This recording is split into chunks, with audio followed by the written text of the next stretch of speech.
বিদেশ থেকে আসলেন বাচ্চা পেটে নিয়ে আসছেন। সি সি সি সি সি সি আল্লাহ, এটাকে আমি কি দেখতেছি? সি মাছি, আপনার কি লজ্জা শরম নাই? আপনার কি বিবেকে একবারও বাঁধলো না? এইটা আপনি কি করে আসলেন? হায় আল্লাহ, এই যে স্যার দেখ না মা কি করে আসছে।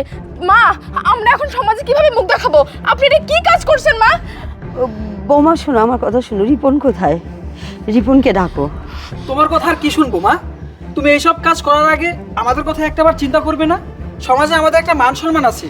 মানুষ যদি তোমার এইসব কুকীর্তির কথা জানে তাহলে আমরা সমাজে মুখ দেখাবো কি করে? আর আমি এখনো বিয়ে করিনি। তোমার এসব যদি মানুষ জানে তাহলে আমি কি কোনো ভালো ঘরের মেয়ে বিয়ে করতে পারবো? থাম তোরা, রিপনকে ডাক। চুপ করো তো। কি রিপন করতেছো? আর কার পাপের ফসল নিয়ে তুমি দেশে ফিরে আসছো? এই জন্যই মানুষ ঠিকই বলে যে মেয়েরা প্রবাসে যায় তারা কখনো ভালো থাকতে পারে না। কিন্তু আমি কখনো কারো কথা বিশ্বাস করিনি, কিন্তু আজকে তোমাকে দেখে বিশ্বাস হয়ে গেল, প্রমাণ পেয়েছি।